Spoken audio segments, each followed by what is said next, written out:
All right, welcome back to Morning Prime. I like that sound. It's a mixture of national anthem and with some high pride there. And I just love it even as we discuss matters corruption. By the way, the government of Canada has issued a travel advisory against the country because of power blackouts. So we'll be talking about that later on. And I don't know whether corruption fits into that narrative with our panel. But still on this issue about corruption and systemic changes that we want to oversee, President William Ruto has once again affirmed his commitment to weed out cartels at the Ministry of Health. Although reforms in the health sector have been met with resistance, President Ruto says that the realization of universal health care is unstoppable, terming the court battles as the fighting back of cartels profiting from corruption in the sector. The president spoke at Kimalel Got auction in Baringo, where he was accompanied by other key government leaders who reiterated that the government's effort to revive their ailing economy will soon pay up. Ken Gashuhi reports. President William Ruto arrived at Kimalel Goat auction Thursday afternoon, where the sale of over 3,000 goats saw local farmers rake in over 40 million shillings. The president took the opportunity to hit back at court cases filed against the implementation of 4 new laws in the reforms of the country's health sector, saying that they were sponsored by graft profiteers. Kuna watu wametupeleka kotini ati hawataki hii sheria mpya, na ni watu ambao ni wakora, kwa sababu wamezoea kuiba pesa pale NHIF. Imagine kuna mtu ako na hospitali kona fulani hapo, anafanya ati operation kuliko hospitali ya Kenyatta, kuliko hospitali ya Aga Khan, na ni wizi tu anaiba pesa ya serikali. The president once again reiterating that he will not allow his administration's agenda to be derailed. Hawa wakora ambao wanataka eti kuendelea na wizi katika Ministry of Health, I want to tell them it will not go on anymore. Mimi nitakabiliana na wao. Si raia wamenipatia uwezo ya kupigana na hao wakora. Nimeshawatangazia. Si nilisema mambo ni matatu. Hakuna mahali watapitia hapa. On the issue of economic turmoil, the president said that his administration was making strategic decisions whose pain would pay off in the future. Sentiments echoed by his deputy Rigathi Gachagua. Nchi yetu imechelewa kwa mambo ya maendeleo. Nchi tulianza nayo kama sijui nchi ya Singapore, tulianza na nchi ya Malaysia, tulianza na nchi ya Korea. Saa hizi wako mbele yetu maili mingi. It is madness to expect anything different if you would continue doing things the same way. Wale walichukua kila kitu na walikuwa wanaharibu ndio rais ambaye atapata aonekane ni bure. Hata yule walikuwa wanaleta kama project walikuwa wamempangia pia anguke, kwa sababu walikuwa wanaharibu makusudi. Other leaders accompanied the duo hailing the Kenya Kwanza administration, saying that its agenda was alive and practical. Sisi kama Kenya Kwanza tulizungumzia sana mambo ya value addition mpaka kwa mifugo na wanyama kama hawa. Tukasema mambo ya kuwauza kwa jua hivi, hii ni mambo zamani. Tutakuwa tunafanya value addition vizuri, wanachinjwa, wanawekwa packaging mizuri, wanauzwa mpaka nchi ya ng'ambo. Ningekuomba wewe na deputy yako mufanye the same Northern Kenya, ambaye tutaweza kuuza ngamia, tuuze ng'ombe na mbuzi na mifugo zingine. Kenya yetu inasonga mbele. Biashara ya nchi yetu inaenda kwenda juu. Mabadiliko yenye tunafanya kwa sekta ya transport iko hali ya juu. Sisi tumehakikisha pia Your Excellency mwaka huu wale watu ambao wanakufa kwa ajali ya barabara imepungua. Ken Gashuhi, KTN News. Si raia amenipa nguvu ya kupigana na hawa wakora. That's the quote from the president, engineer. That is goodwill that Nelly is talking about. He's saying that still ingrained in our system are cartels. And these cartels have been eating from the previous system, especially National Health Insurance Fund and introduction of social health insurance. This shift, it's a shift into a new direction. But earlier on, before we took a tea break, Engineer, you had a very burning point. I don't know that whether it's been quelled by the tea or it's still memorable. Please proceed. First of all, I agree with what my colleagues have said on the issue of corruption in this country requiring political goodwill. That one I agree totally. And the issue of the fact that Wanjiku, the common person in this country, may actually be as guilty or perhaps even more guilty of corruption. That I also agree. We might differ on the way we deal with it, but those are issues that we need to all accept are on the table. Mm-hmm. So what I had wanted to simply say is I agree with those views, and I also agree that there are different approaches. Okay. Yes. Definitely. And the sentiments on this particular issue, because time and again we've heard the president categorically speak out there about dealing with this cartel, this particular issue. I will deal with these guys because now I'm the leader of this country. So far observing the talk vis-a-vis the action, do you think he's been in sync or there is a disconnect? For example, there's an NHIF issue. Okay, before I come to the NHIF, let me begin from the reality that is global. That leadership literally defines what we can do or cannot do. In some definition by Peter Drucker, he says a leader is that person that lifts the followers to go to those places and levels of performance they would not have dreamed of. And that responsibility falls on the president.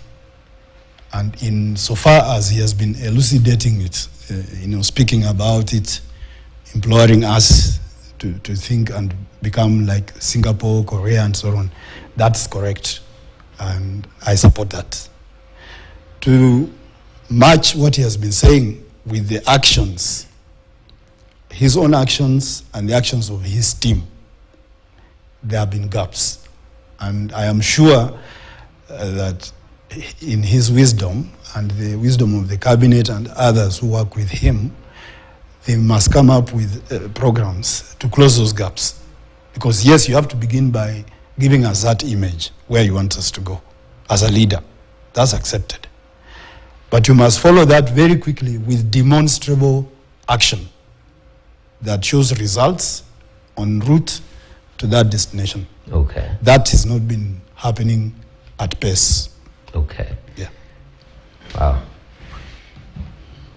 Wainaina, I mean, listening at part of these interventions, I remember the former president, at one time, he stood there and he asked the people, "Sa mnataka nifanye nini?" That very well. Mnataka nifanye nini? Like, I'm the president, but hey, this one is getting, it's tea for tough, as people will put it. And it seems even from the sentiments of President William Ruto, there is an element of control, ingrained corruption, the cartel culture that spans across governments.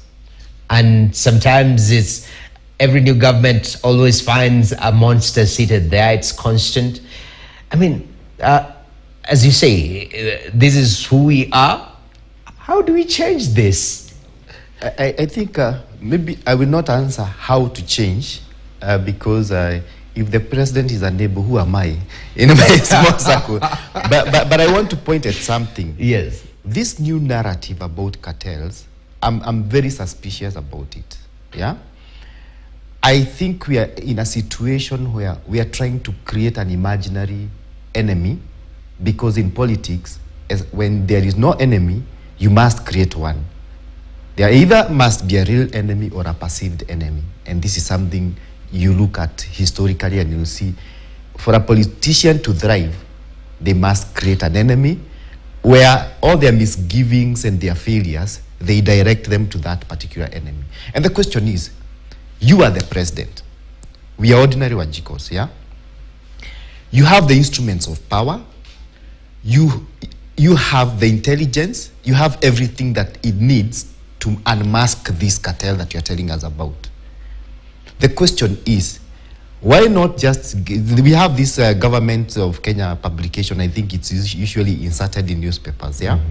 Why not give us a list and images of those people, because you have access to the database of identity cards, you have access to anything that you want in this country, so that we know who you are talking about. Don't direct us to an imaginary organization of unknown persons, yeah? And I'll give you an example. BRS, Business Registration Services in Kenya.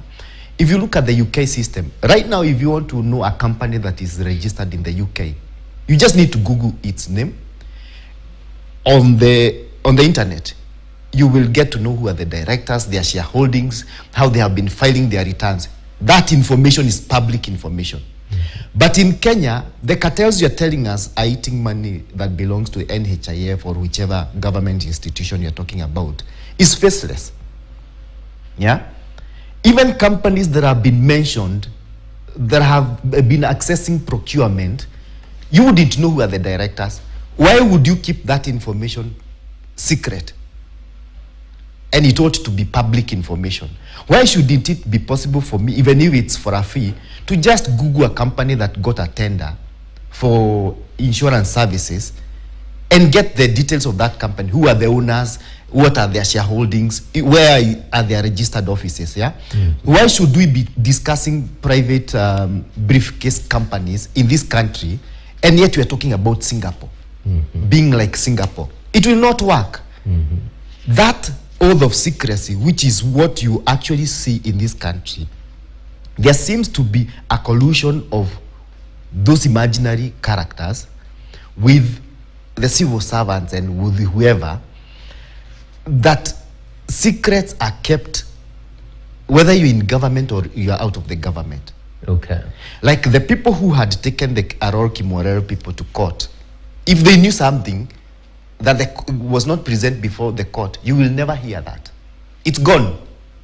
You get the scenario? Yes. So you have people who are told are the behind corruption, but you will never know their faces. Okay. Because there is a code of secrecy between previous regimes with the current regime and the future regimes, that I will scratch your back, you scratch my back. Yes. I'll keep your dirty linens hidden from public, you keep mine from hidden. Okay. The CS for transport just told us there were issues with procurements in transport. They told us the generators at JKIA,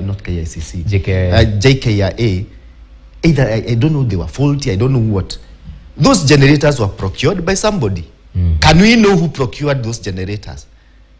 After we know who procured those generators, can we be told where were they procured from? How much were they paid for? Was that money that they were paid for that quality of generators? If you're not giving us that information, sadly, as Wajiko, we will tell you two words: shut up. Don't go to public meetings and just talk. Just shut up.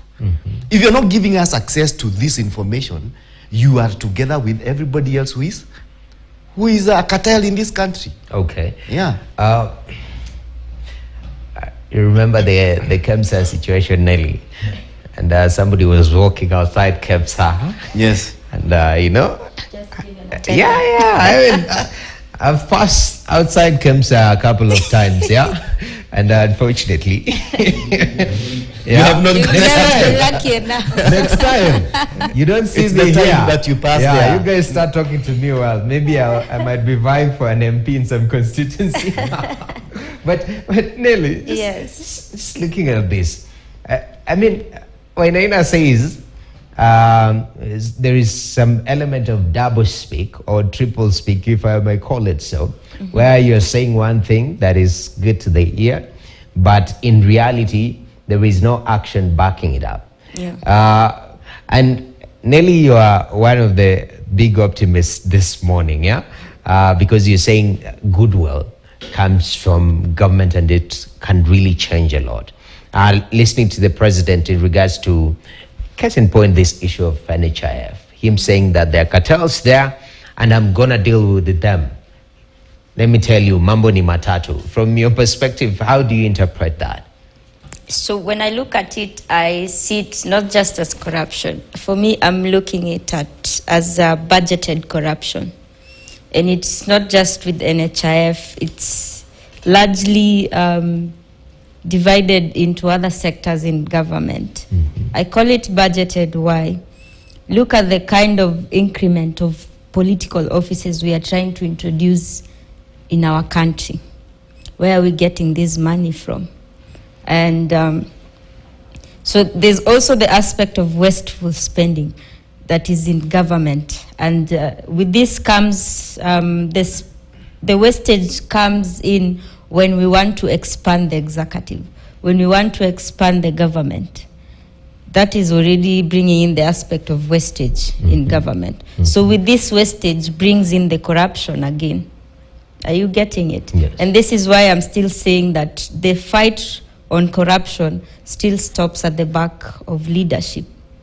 And so if we have the president having this goodwill where he wants to fight corruption, he's out there loudly speaking that he knows it's happening. So as citizens, we are wondering, why are we not seeing any action? If you really know there's a cartel, where is this cartel?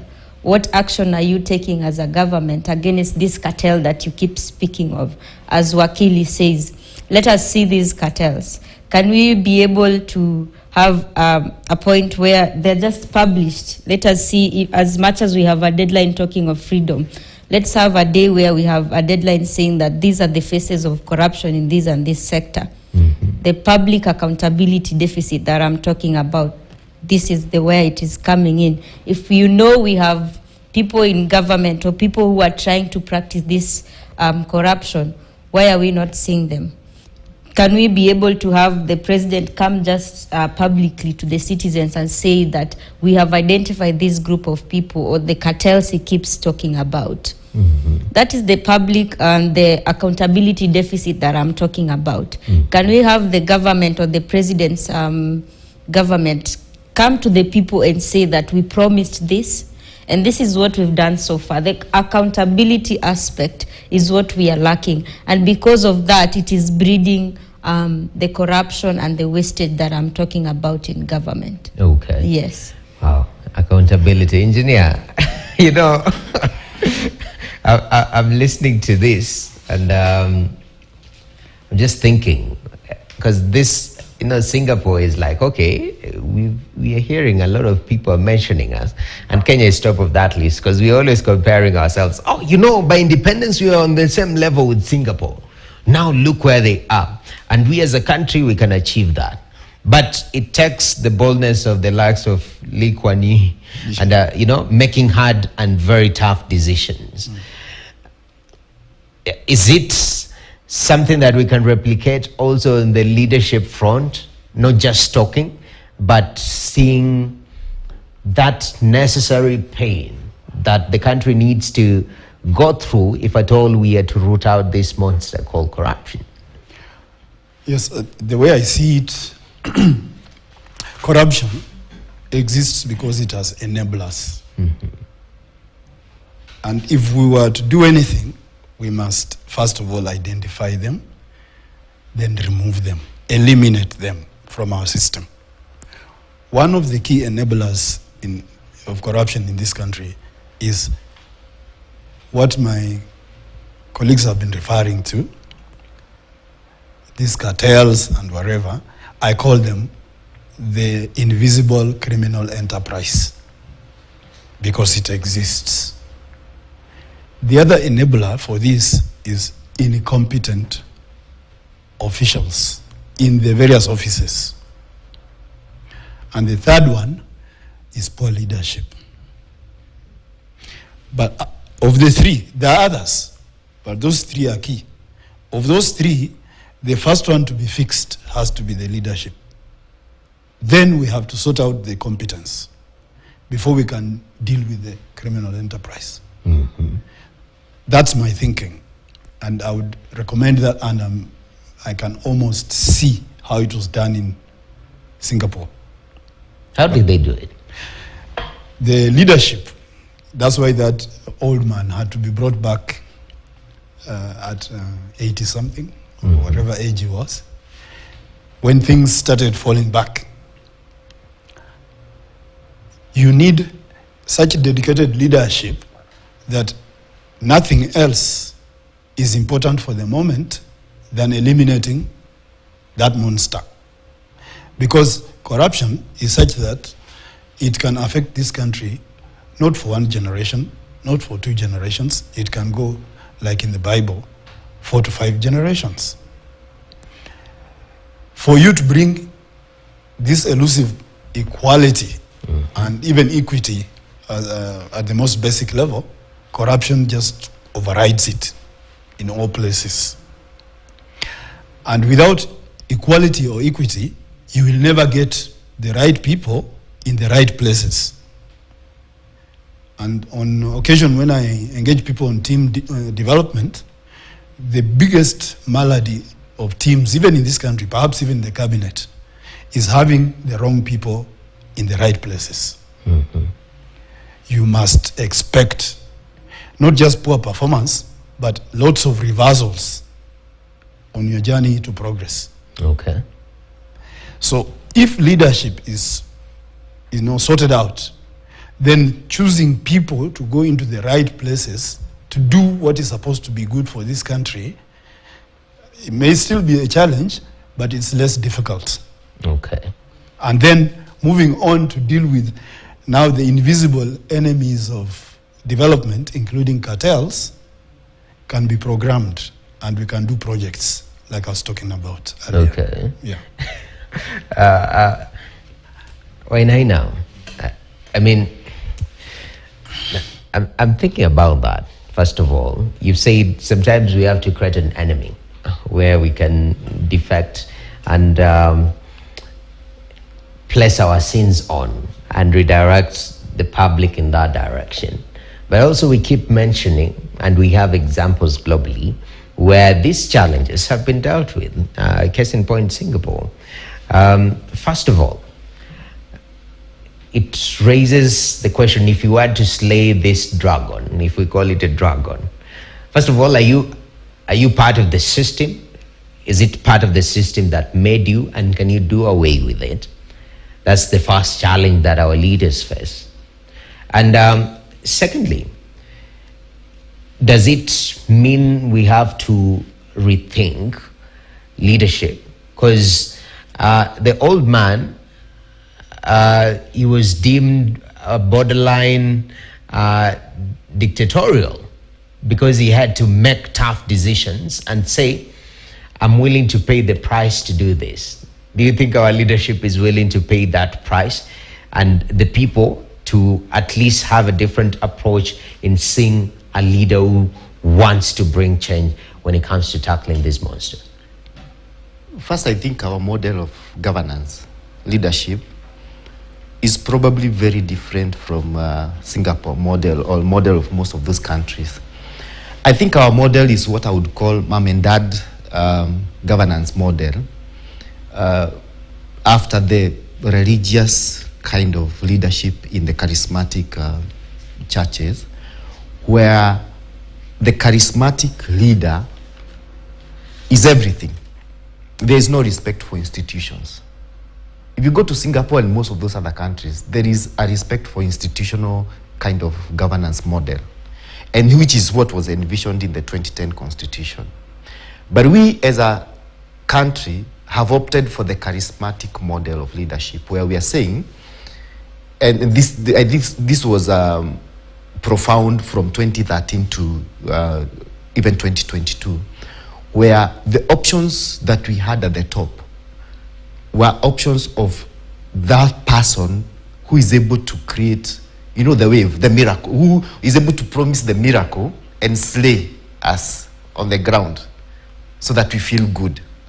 So in 2013, we went for the duo. You know, the ICC duo. And for the Agikuyu, they built an image of a king in their leader. And the king was this charismatic person who would hold sway over the minds of the people.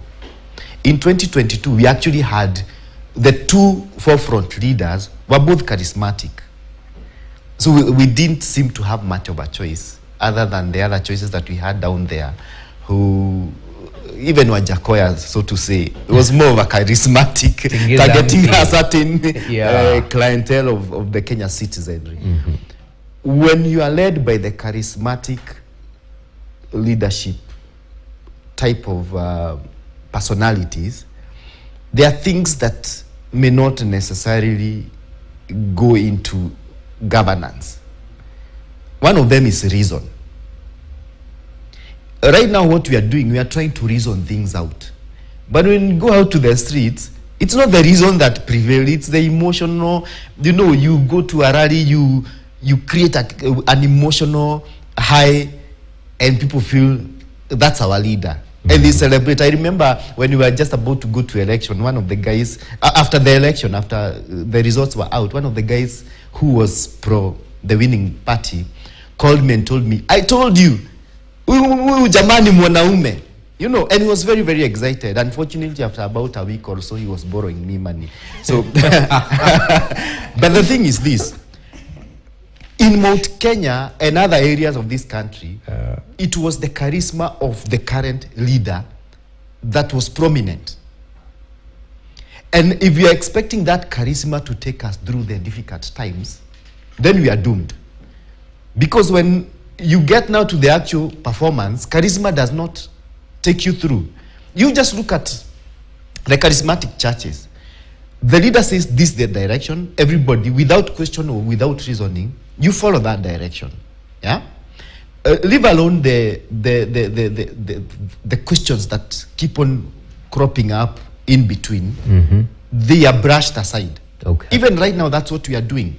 We are saying, so-and-so was appointed. There is a questionable character. They don't fit into chapter 6 description of leadership and integrity.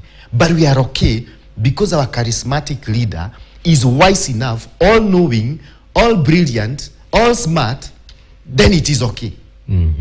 Okay? Yes. When we say that you're flying too much, you know, moving to 47 countries within 1 year is too much, people are saying, no, but he's going to look for funds. Then we ask people, but I thought one of the promises was that we will not be asking for money out there. Then they are saying, no, our leader is all-knowing. So, it's to the best interest of this nation that he looks for fund. Okay.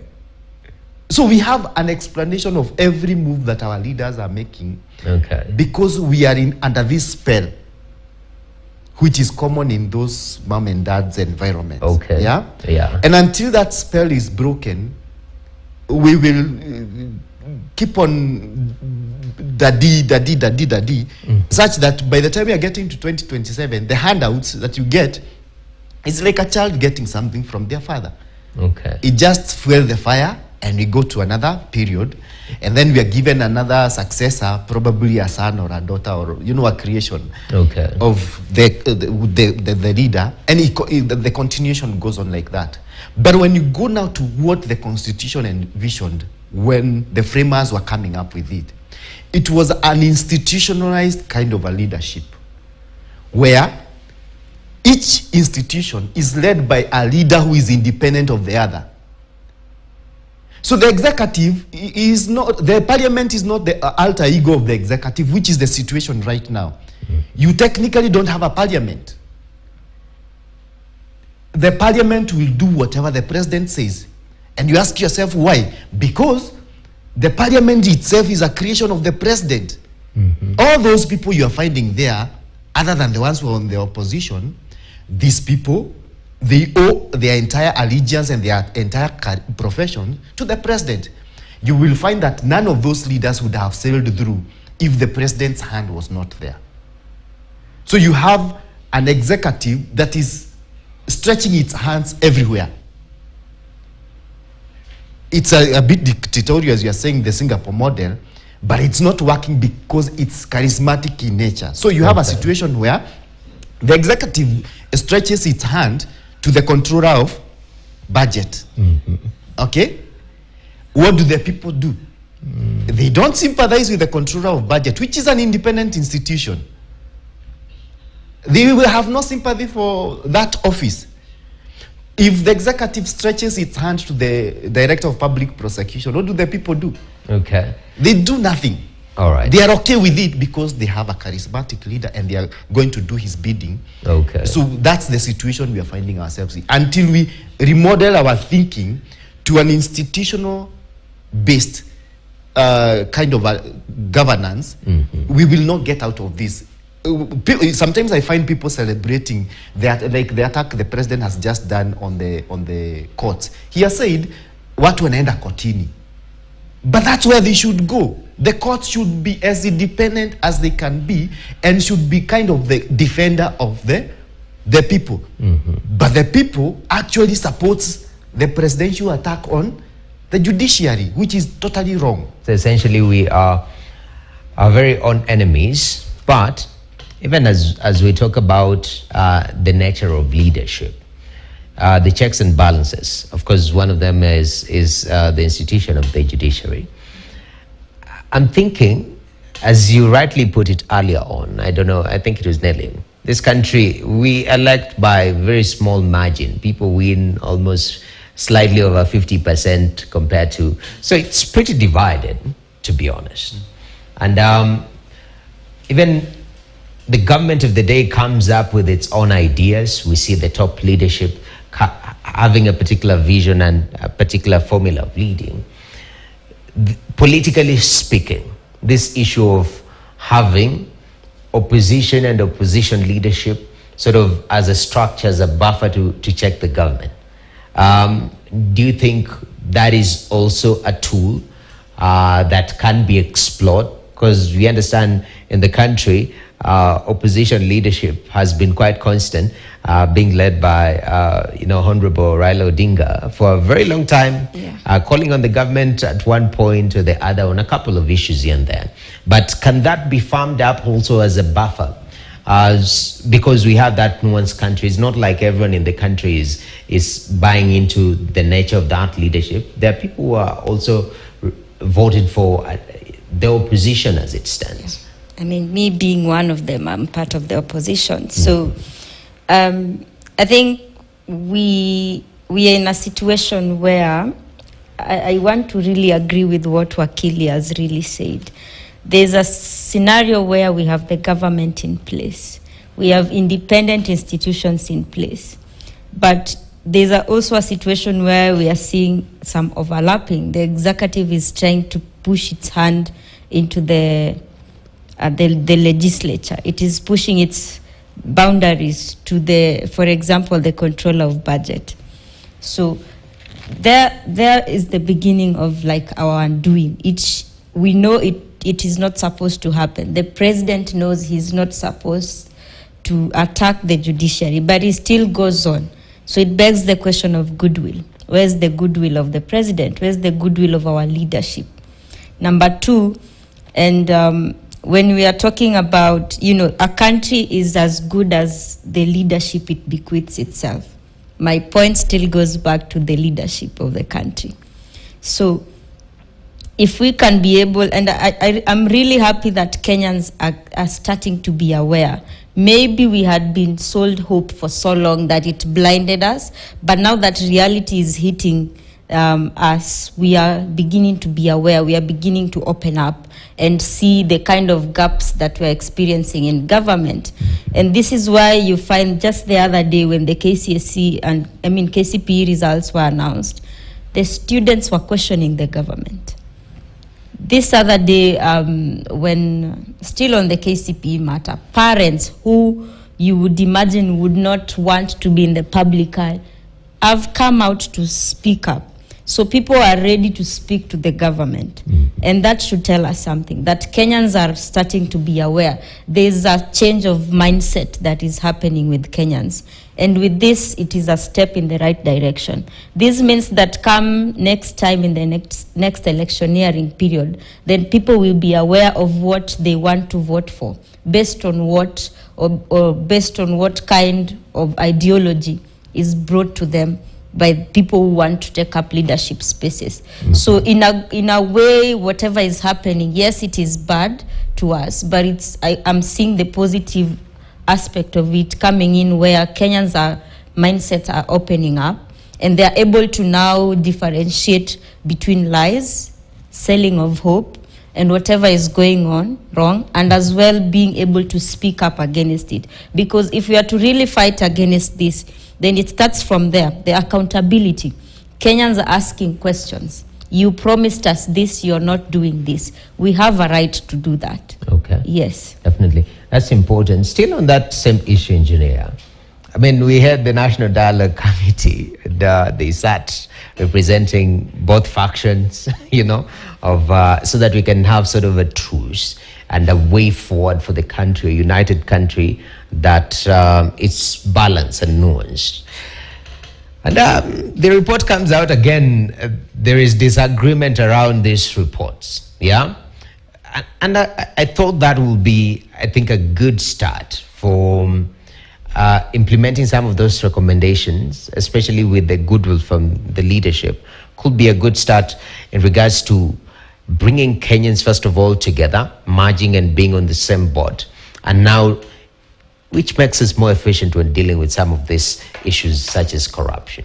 But as it stands, again, still on the dialogue committee, we are having, you know, different perspectives of it. So inherently, we still have challenges, even with leadership. Opposition, do you think that can be a tool, a buffer to protect us as Kenyans?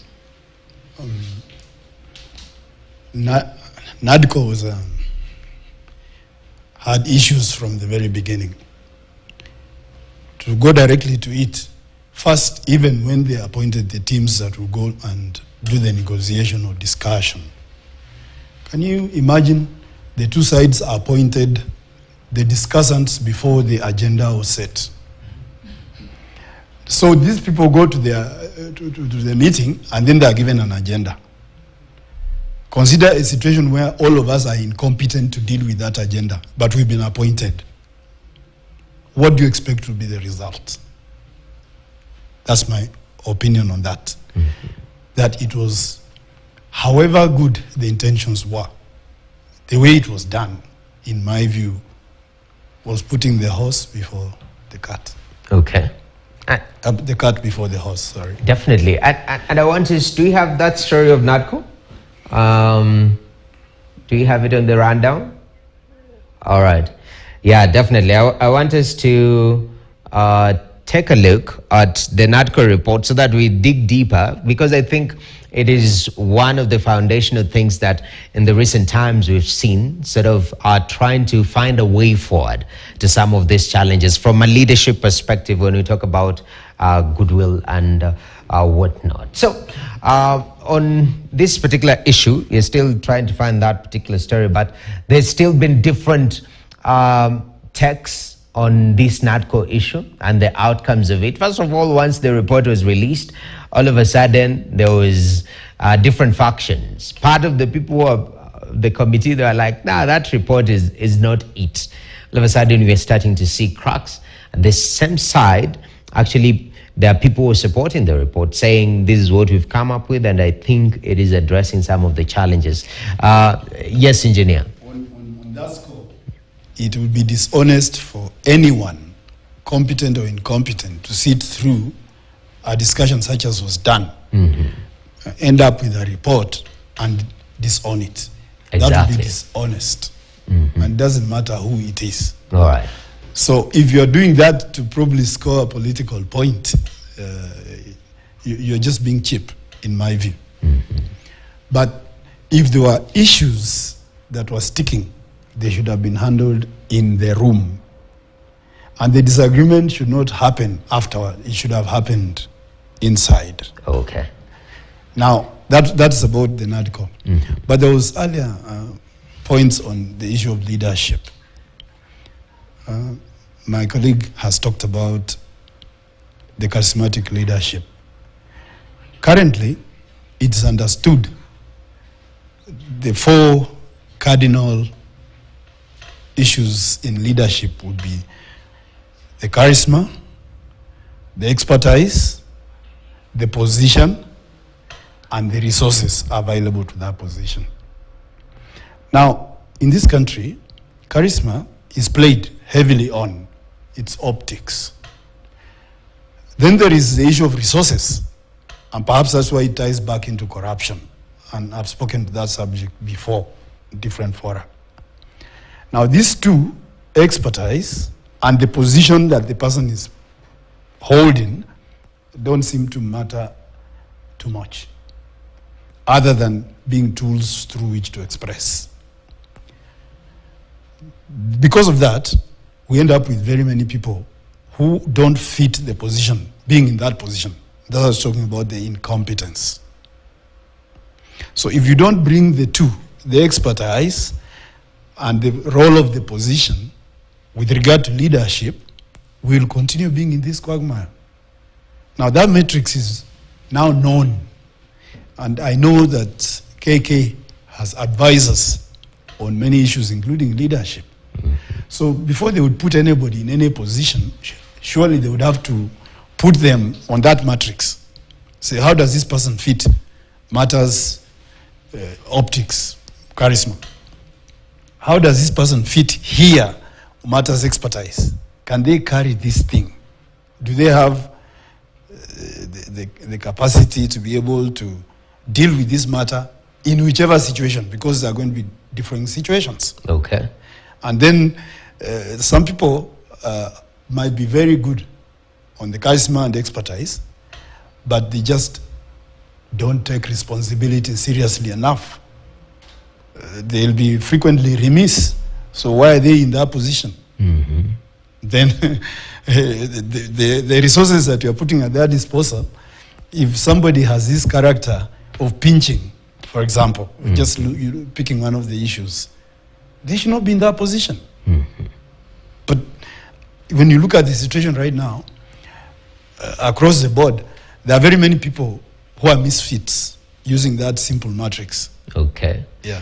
And it's on both sides. I'm not even talking about KK alone, even on this side. Definitely. And if we use that matrix, engineer, most likely we'll have to get rid of everybody. Yeah, Kenya is not short. Kenya is not short of resourceful people who are patriotic, yes, and who would actually hold the values that are highlighted in chapter 6 and deliver sacrificially for this country. We are not short of those. Beautiful. I love the hope, sir. I really love the hope.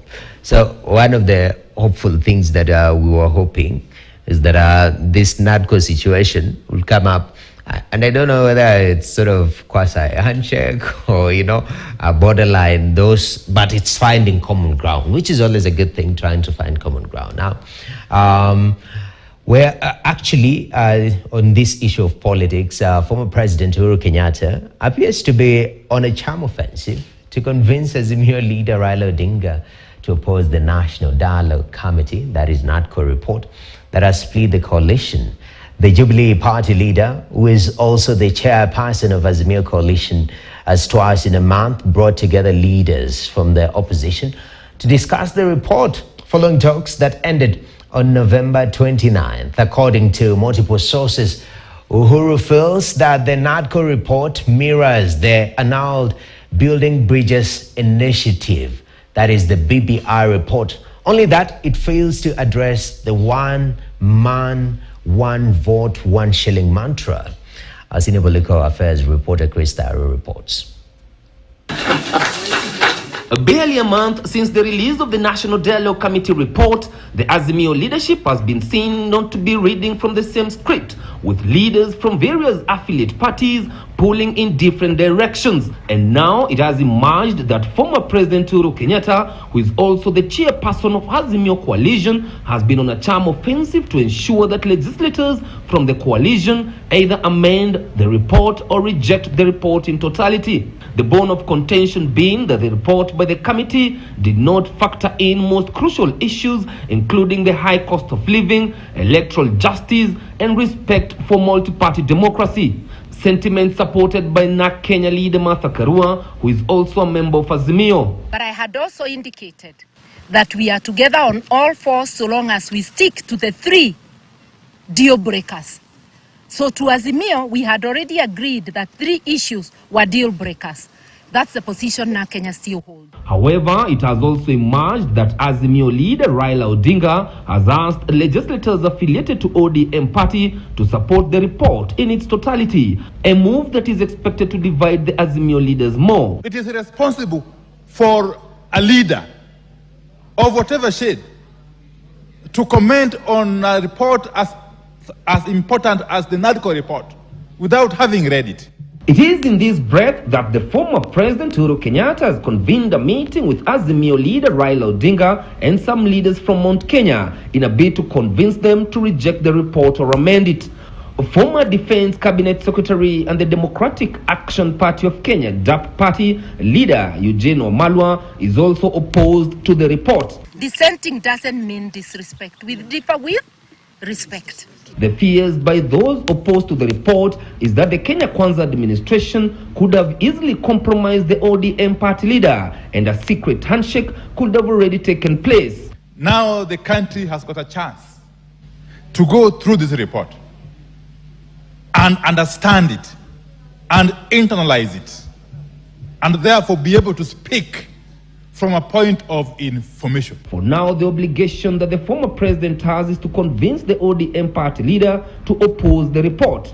Legislators are expected to debate the report when they resume from recess in February next year. In the meantime, it is a matter of wait and see how far the emerging cracks in the coalition will continue before a split. Chris Dairo, KTN News, Nairobi. Hey, Akili. Have you gone through the Nadco report? No. I think it's a report of the political elite, not for us as Wanjikos. I like the way you've distanced yourself from the whole thing. But it was meant to sort of create an environment, because one of the pain points for this country is always political, whether we like it or not. It always, reason why we are having mandamanos, it's politically driven. As much as we like to think, there is the element of people dissatisfied with how things are, but that political impetus sort of escalated the whole situation, then come up with Nadco, and it's a good thing. But first of all, the way you're looking at me, it's like you just want to differ, sir. No, I just let me put it this way. I know that history is written from the leader's perspective, not from the follower's perspective. So you look at any historical trend anywhere, including in our own country, the things that we know about this country are not the things that Wanjiko knew or said. They are the things that came from the leadership. So from that perspective, it's a very, very important document. But I have this feeling that it's more managerial kind of a document rather than a document that those who are in power have any goodwill to implement, in my thinking. And I don't know why I feel like it's meant to manage the aging king, in this case Rao, knowing that maybe in the next 4 years the energy to oppose or to support anything might have waned off for some reasons, for age factor. You have a situation where those who are opposing the report right now is the deposed king of the Agikoyo, yeah, but still very relevant in terms of if you look at history. If you wanted to deal with a king, completely, you had to kill the king. You had to kind of eliminate the king completely. But deposing a king and sending him to a foreign land, that king would always remain a threat. There would be people who would coalesce around the king in that foreign place. Some military would form around that king, and the king would come and retake the throne. So we have a situation where a deposed king of the Agikuyu is observing what is happening. He's not totally done. He's more likely to get strength slowly. The push for one shilling, one man, 1 shilling, is a rallying call to the Kikuyu nation, who have come to a realization that something is amiss, in the way the resources are being allocated in this country. And so I sometimes feel that this Nadco report is meant to manage the two.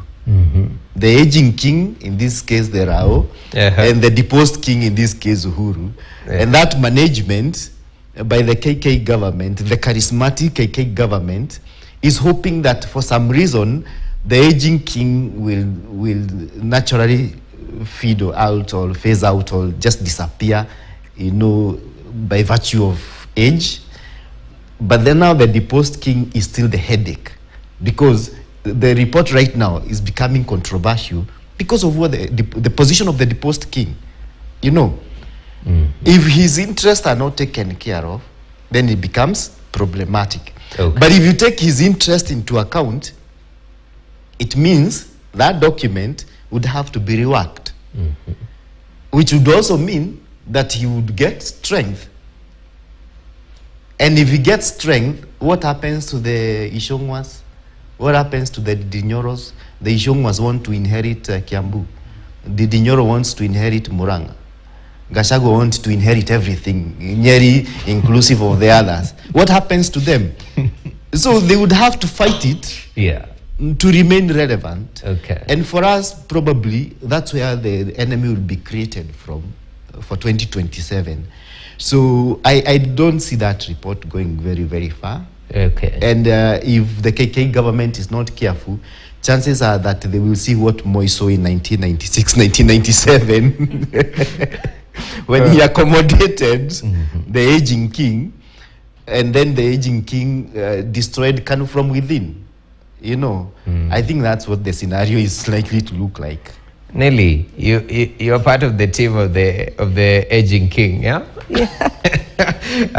It seems if the aging king, first of all, from where you sit, this particular report, especially from the opposition camp, it's faced a lot of different perspective and different texts. A lot of people, different factions on this particular issue.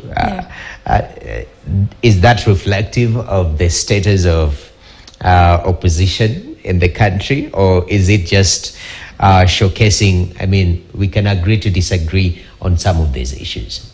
I think number one, we can agree to disagree, but the position of the opposition is that just as we've heard from the clip from one of our leaders, His Excellency Martha Karua, there were like 3 issues that we were hoping would be quite essential or would be put much effort when it comes to the report. And one of it is really concerning to Kenyans, because Kenyans really want to hear anything or something to do with the high cost of living. We are grappling with the high cost of living. And so for the ordinary citizen or the ordinary Kenyan, he or she expects to hear that I can be able to put food on my table.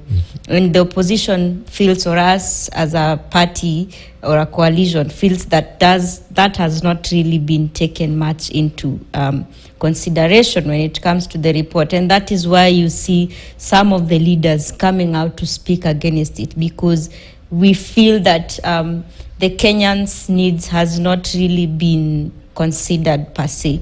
We are seeing now the aspect that we were speaking about, checking government.